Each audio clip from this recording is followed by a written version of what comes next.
বিশ্ব রাজনীতিতে আসলে মার্কিন যুক্তরাষ্ট্র মানেই হচ্ছে সাউথ এশিয়াতে ভারত, বা আমাদের দক্ষিণ এশিয়াতে মানে হচ্ছে ভারত। এখন এইটা কি আসলে বাস্তবতা? মানে ইন্ডিয়া কি এই অঞ্চলের একটা ছোট আমেরিকা? মানে আপনি যদি আমেরিকার সাথে সম্পর্ক ভালো করতে চান তাহলে কি এটা আসলে ইন্ডিয়ার মাধ্যমেই করতে হবে, ইন্ডিয়াকে সাথে নিয়েই করতে হবে? ইন্ডিয়ার কি বলে জানি এটা, ইন্ডিয়ার সব ইন্ডিয়ার সুদৃষ্টি নিয়েই করতে হবে, নাকি ব্যাপারটা আসলে কেমন? মানে আপনি কি মনে করেন?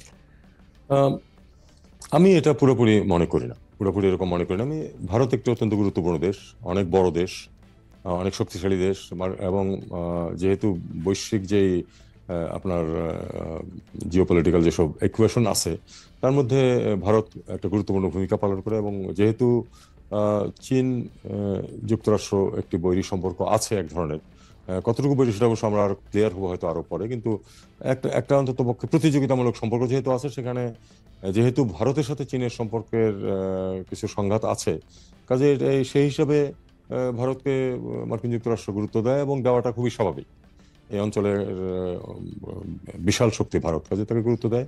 কিন্তু তার মানে এই না যে আমাদেরকে আলাদাভাবে আমরা মার্কিন যুক্তরাষ্ট্রের সাথে সম্পর্ক ডেভেলপ করতে পারবো না। আমি মনে করি যে সেটা আমাদের পক্ষে খুবই সম্ভব। আমাদের একটা উল্লেখযোগ্য ডায়াসপোরা আছে মার্কিন যুক্তরাষ্ট্রে, আমাদের সবচেয়ে বড় বাজার এবং সবচেয়ে আপনার রেমিটেন্সের একটা অন্যতম বৃহৎ উৎস হচ্ছে যুক্তরাষ্ট্র। কাজে আমাদের তো সম্পর্ক তাদের সাথে ভালোই আছে বলে আমি মনে করি, এবং এই সম্পর্ক আরো যাতে ভালো হয় সে আমরা চেষ্টা চালিয়ে যাব। মার্কিন যুক্তরাষ্ট্রের সাথে সম্পর্ক, ভারতের সাথে সম্পর্ক, চীনের সাথে সম্পর্ক, তিনটেই আমরা আলাদাভাবে ভালো রাখার সর্বোচ্চ চেষ্টা করব। আমি সর্বশেষ প্রসঙ্গে আসতে চাই, এরপরে অবশ্য একটা ছোট্ট একটা সম্পর্ক প্রসঙ্গ হবে, কিন্তু সর্বশেষ প্রসঙ্গ হচ্ছে প্যালেস্টাইন।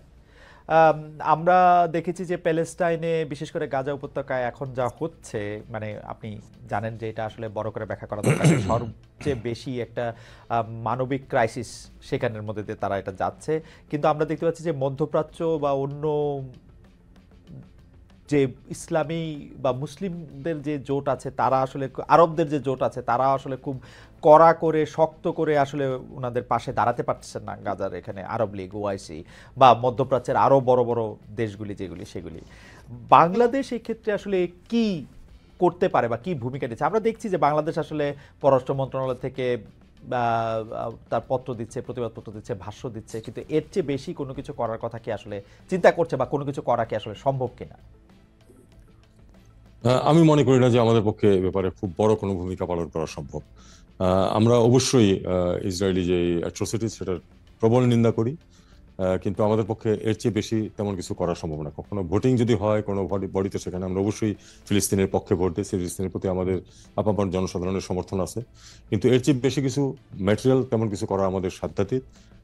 আমরা শুধু এটুকু, কিছুদিন আগে যে একটা মিটিং হয়েছিল ফরেন মিনিস্টারদের জেদ্দায়, খুব ইমার্জেন্সি মিটিং একদিনের জন্য হয়েছিল, সেখানে কিন্তু আমরা এটুকু প্লেস করেছি যে গাজার রিকনস্ট্রাকশনের প্রশ্ন তখন ছিল।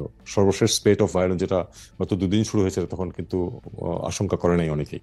মনে করা হচ্ছিল যে মানে একটা সিচুয়েশন দাঁড়াবে যখন রিকনস্ট্রাকশন সম্ভব। আমরা সেখানে বলেছি যে রিকনস্ট্রাকশনে আমরা আমাদের পক্ষ থেকে যেটুকু পার্টিসিপেট করা সম্ভব আমরা সেটা করব, এটুকু আমরা করেছিলাম। আমার মনে হয় আমাদের পক্ষে এটুকুই করা সম্ভব।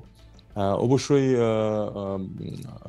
আরব ভূমি যেটা আছে তাদেরই, আরব বিশ্বে যে দেশগুলি আছে শক্তিশালী দেশগুলি, তাদেরই মুখ্য ভূমিকা পালন করতে হবে। তারা যেটুকু পারেন সেটা তাদের সাধ্য অনুযায়ী তারা করবেন, আমরা আমাদের সমর্থন ব্যক্ত করে যাব। শেষ প্রশ্ন, এই সরকার আসার পর বাংলাদেশের গুরুত্বপূর্ণ মিশনগুলিতে যারা দায়িত্ব পেয়েছেন বা বাংলাদেশের কারণে যারা বাংলাদেশকে রিপ্রেজেন্ট করতে যারা পৃথিবীর বিভিন্ন দেশে যারা গিয়েছেন, তাদেরকে কি শুধু মানে আপনাদের সরকারেরও তো একটা রাজনীতি আছে, সেই রাজনৈতিক বিবেচনায় নিয়োগ দেওয়া হয়েছে, বা বেশিরভাগকে কি সেই রাজনৈতিক বিবেচনায় নিয়োগ দেওয়া হয়েছে, আপনার পছন্দে নিয়োগ দেওয়া হয়েছে, বা ডক্টর ইউনূসের পছন্দে নিয়োগ দেওয়া হয়েছে? মানে এটা কি করা হয়েছে? কারণ পররাষ্ট্র মন্ত্রণালয়ের মধ্যে অনেকে বলছেন যে ঠিক যে নর্মস বা যে ধারাবাহিকতা পররাষ্ট্র মানে ক্যাডারের যে বৈশিষ্ট্য, সেটা অনেক ক্ষেত্রেই মানা হয় নাই। আপনি ব্যাপারটা, আপনি এটা শুনেছেন কিনা, শুনলে এটাকে আসলে কি বলবেন এটা নিয়ে? আবার একই কথা বলি যে যখনই কোনো বড় পদে নিয়োগ দেওয়া হয়, তার অনেক বিরোধী থাকে, কারণ আরো অন্য অনেকে হয়তো সেই পদে নিয়োগ পেতে আগ্রহী ছিল। একটা জিনিস খেয়াল করতে হবে যে গুরুত্বপূর্ণ যে মিশনগুলো, সেগুলিতে কিন্তু অত্যন্ত জ্যেষ্ঠ কর্মকর্তারাই পদায়িত ছিলেন। তাদের একটা বড় অংশ কিন্তু রিটায়ার করে গেছেন। তাদের কাউকে কাউকে রিটায়ারমেন্টের 1-2 মাস আগে আমাদেরকে ছুটি দিয়ে দিতে হয়েছে, যেহেতু মনে করা হয়েছে তাদের সরে যাওয়া প্রয়োজন। বাকিরা রিটায়ার করেছেন।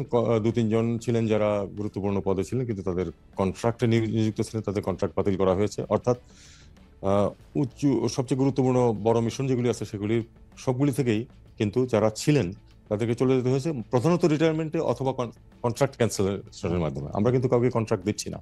মানে আমি বলছি যে পররাষ্ট্র মন্ত্রণালয় ক্যাডারের যে কর্মকর্তা, তাদেরকে কিন্তু যে তাদের কাজ কন্টিনিউ করার জন্য কন্ট্রাক্ট দেওয়া, সেটা কিন্তু আমরা করছি না। আমাদের জ্যেষ্ঠ কর্মকর্তা বেশ কয়েকজন রিটায়ার করে গেছে, বেশ কয়েকজন এর মধ্যে এই গত 6 মাসের মধ্যে রিটায়ার করেছেন।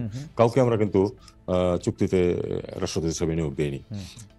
আপনারা খেয়াল করে দেখবেন যে যারা নিযুক্ত হয়েছেন তারা প্রায় সবাই, আমি 2-1 এক্সেপশন আছে, প্রায় সবাই কিন্তু তালিকার সর্বজ্যেষ্ঠ কর্মকর্তা এরাই। সিনিয়র মোস্ট দুটো ব্যাচ থেকেই তাদেরকে দেওয়া হয়েছে এবং তাদের যোগ্যতার ভিত্তিতেই দেওয়া হয়েছে। কোনো রাজনৈতিক বিবেচনা এখানে নেওয়া হয়নি।